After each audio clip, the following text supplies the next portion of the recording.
troisième mandat. Voilà muy programme bu nga xam ne ñoom waxoon nañu dañu koy lancer parce que maw les listes ñu ngi dem seen i campagne pour les législatives ñoom it waxoon nañu dañuy battre campagne. battre campagne ñëpp di laaj ne soit dañuy battre campagne ci législative yi ñu xam kan la ñuy jàppale. wala ñu battre campagne ci beneen façon et apparemment ci beneen façon la ñu demee ci campagne bi maanaam non au troisième mandat wala troisième candidature bu président Macky Sall. alors Guèye l'original bu fekkee mi ngi ci ligne bi mën nañ jokkoo ak moom Guèye l'original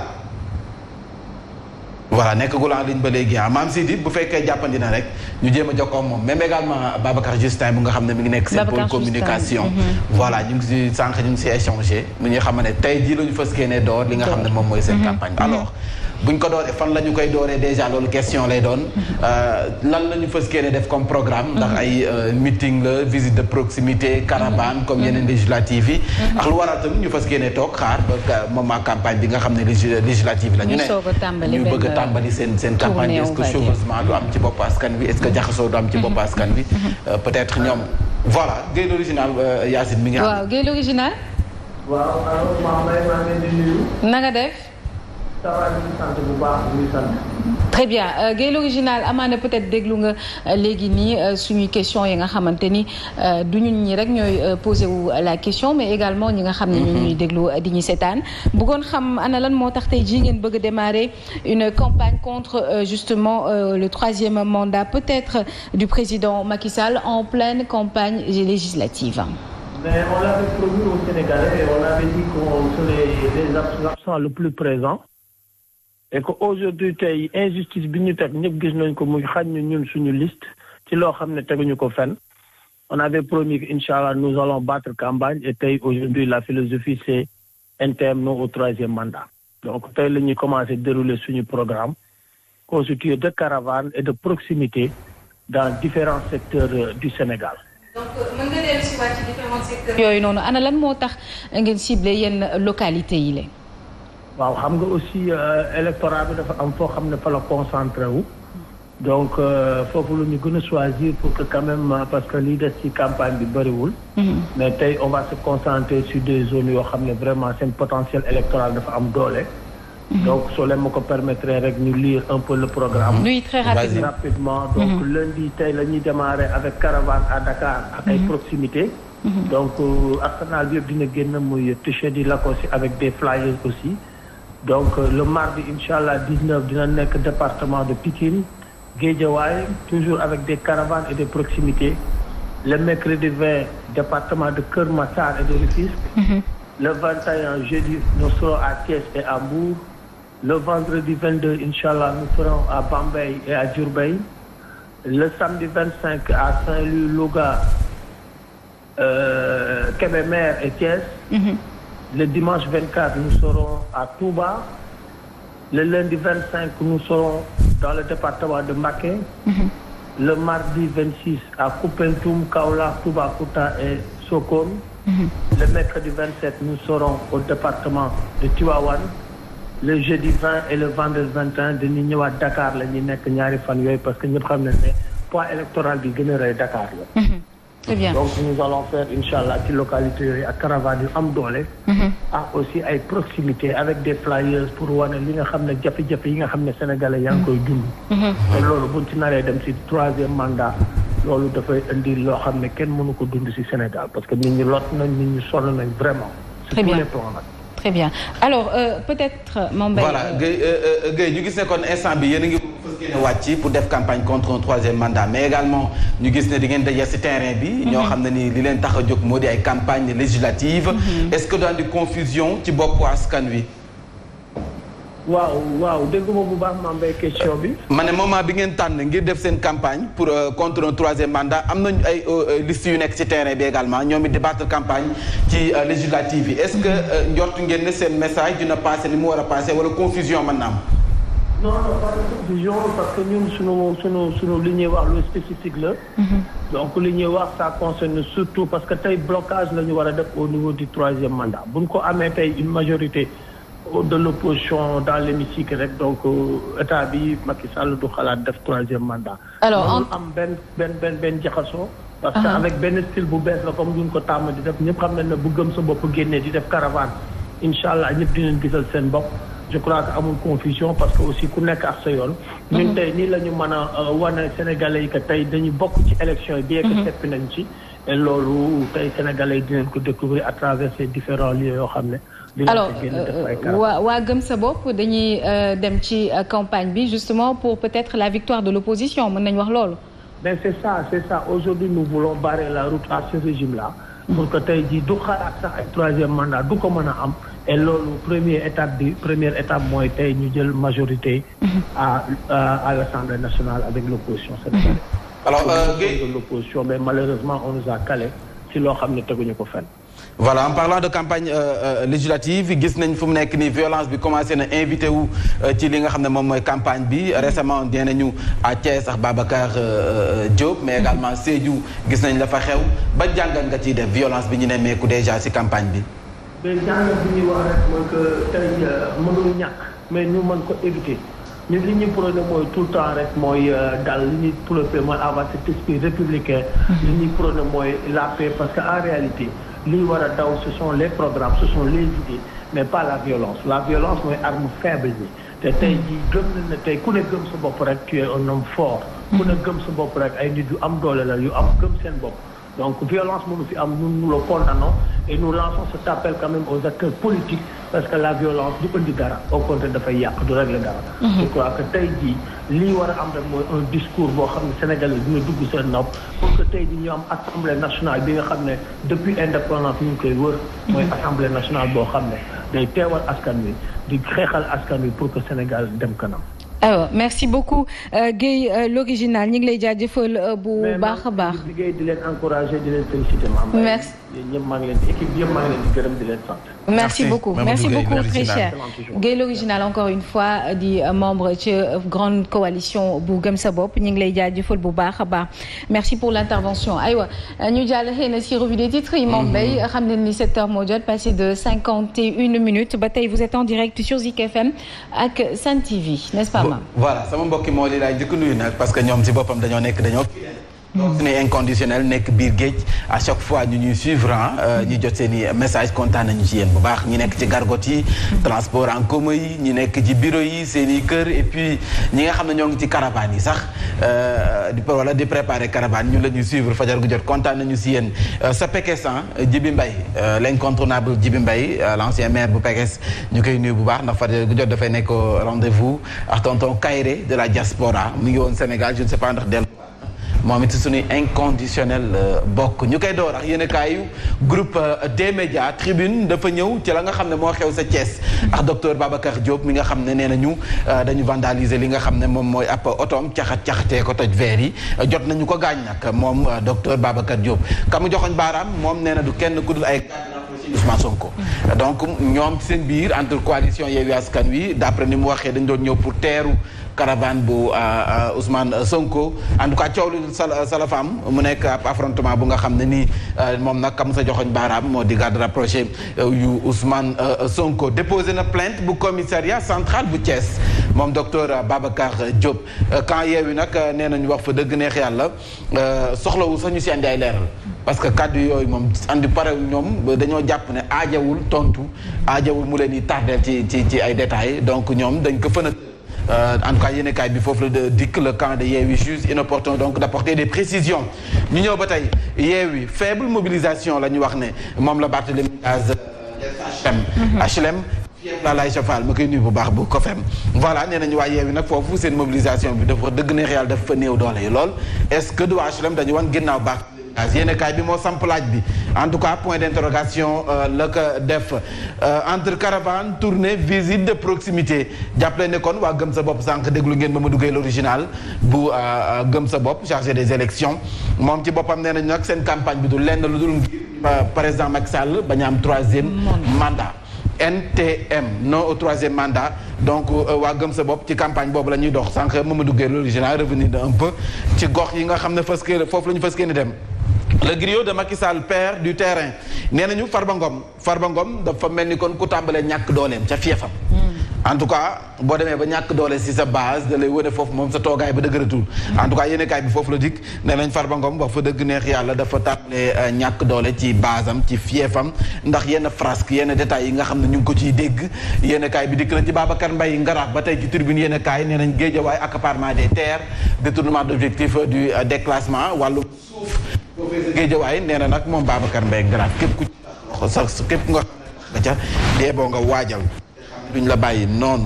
alors ñu waxtaane consciente des enjeux de l'heure le oui de la jeunesse par ëttu ndaw yi en tout cas ñoom it noonu la ñu taxawee ci li nga xam ne moom mooy législative yi ñu jàll ci direct news maître Abdoulaye Wade sera bientôt kay yàggatul dara si direct news muy waxtaan wu yaatu mu sekk ak Lamine Thiam mandataire bu coalition wàllu bàyyi war a Wade Sarr maamu Gallo Tall donc maam Diarra Fam ñoom ñëpp jàppale ne kon bie boo Tons Daouda Niang bu Tëngéej manees nañu wax ne bie boo waajal takk nañu ñu ngi tàmbalee fomp bale nettoyer fas kéene teeru alkaali Massamba borom jam ya sa gànjool maître Abdoulaye Wade voilà borom autoroute à péage ndikk Coro Sarr maa ne Coro Sarr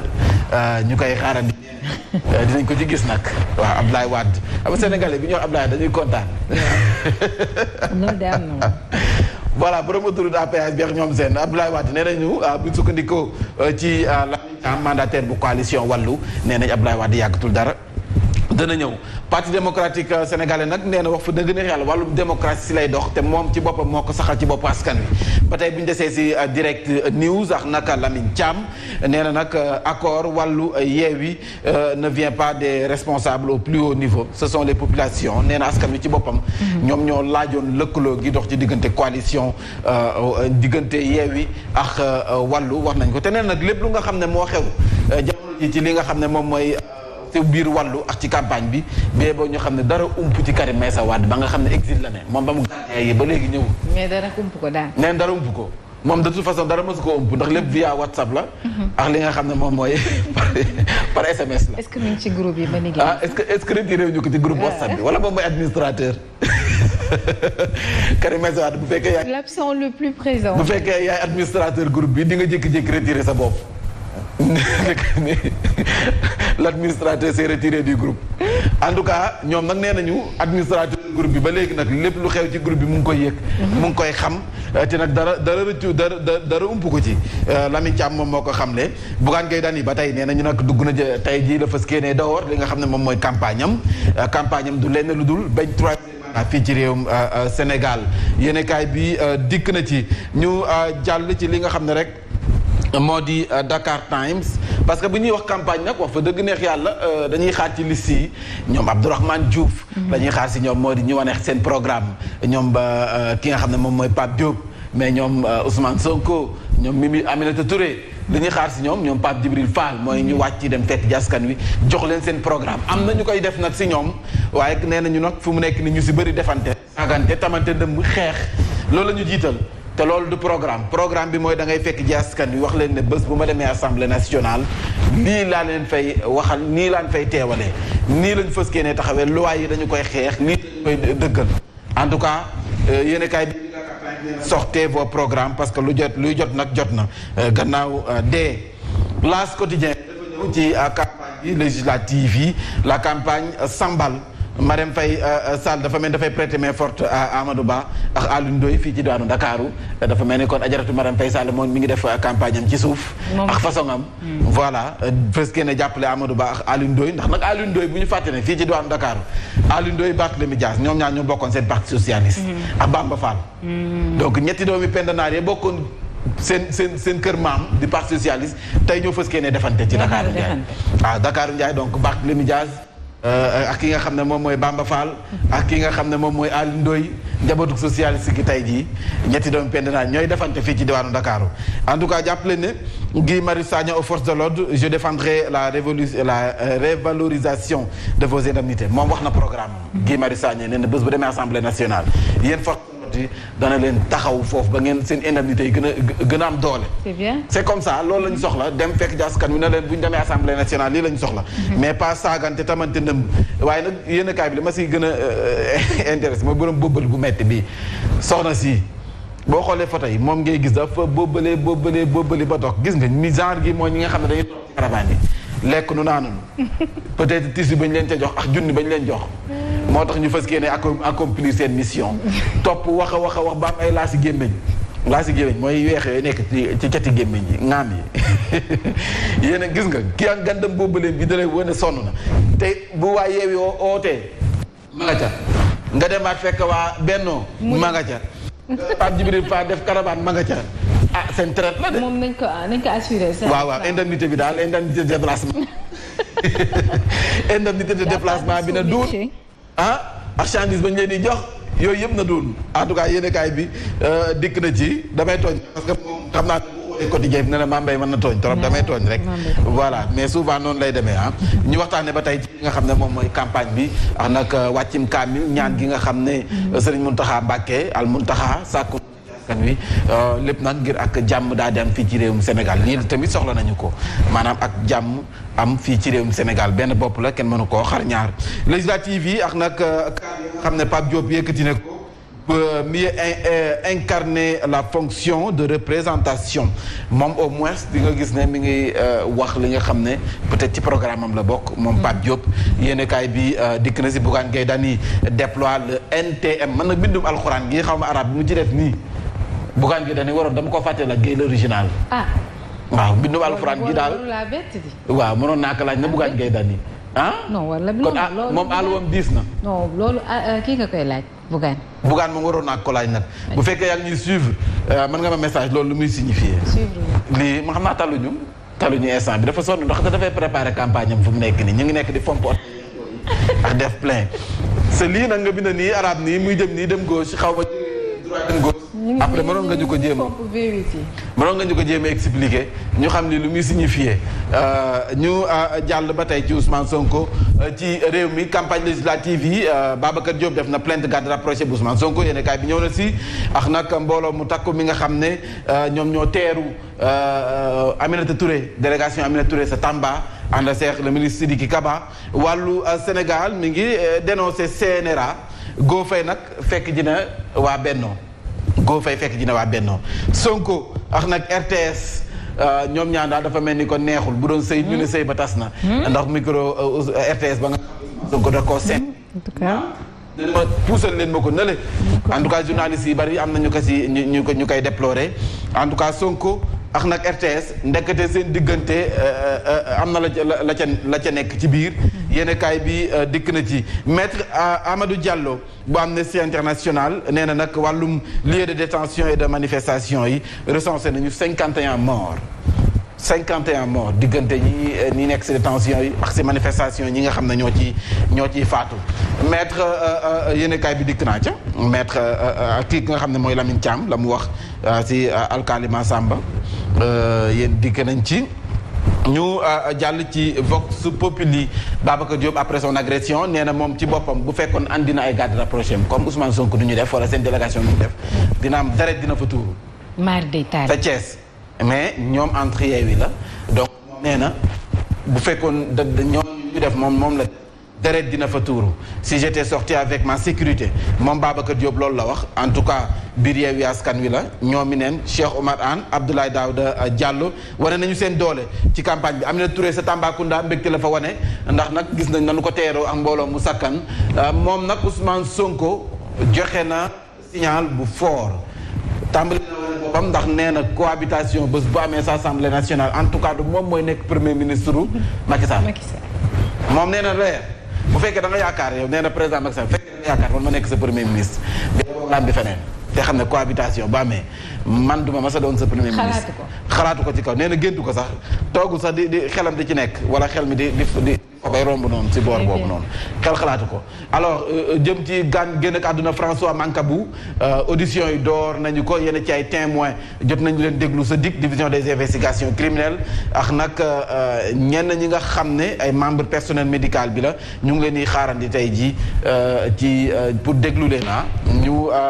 Pape Mamadou Seck nag ak ni mu évadé ci pavillon spécial ñu ngi koy traqué par la police fu mu nekk nii. def nañu une descente opérée sa cité Aliou Sow yéenekaay bi. xamaguñu ba léegi fu mu nekk. voilà ba léegi xamaguñu Pape Mamadou Seck moom moomee fa mu nekk. assurance bu victoire bu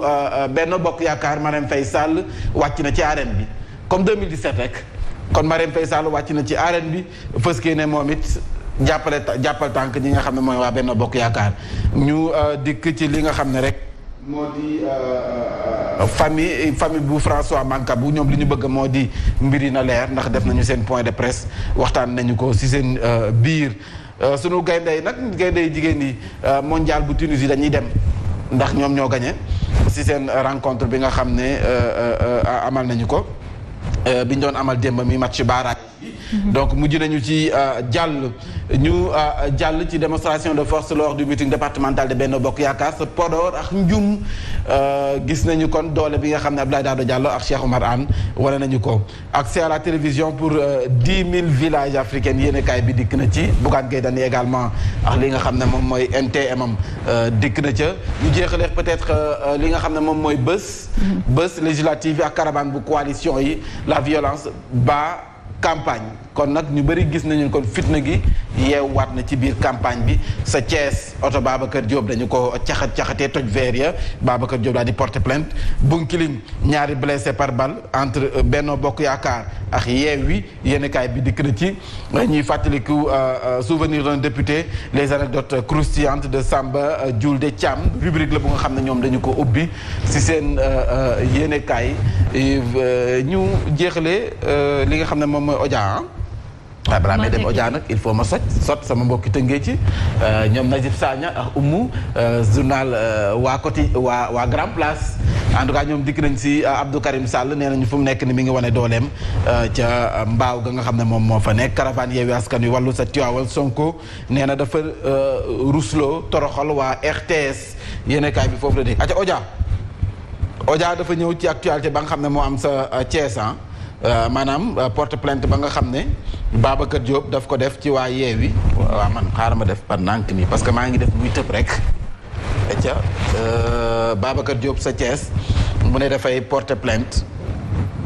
garde rapproché bu Yewwi en tout cas lu mu ci manti doon plainte contre les gorilles de Sonko en tout cas procureur moom it laaj na ko nee na est-ce que amu leen loo leen bokk niroo bi daal ëpp na vous n'êtes pas pro parent en tout cas yéenekaay bi dikk na ci waaye RTS ak Racine Talla ba nga xam ne moom pegg ba ndaxte Ousmane Sonko bëggul gis RTS moom laqatu ca wet ga jël caméra am aj sa kaw mu ne en tout cas man heureusement filmé wu ma donc yéenekaay bi dikk na ci muy actualité bi nga xam ne moo am sa Thiès violence ba femme oto Babacar Diop nañu ko caxatee plainte ba mu dugal ak RTS digganteem ak Ousmane Sonko yéenekaay bi sa la dikkaat ak Odia Omar aywa merci beaucoup Mame Mbaye Ndiaye foofu lay jeexalee revue des titres yi léegi nag ñu jàll ci xibaar yi léegi nii incha allah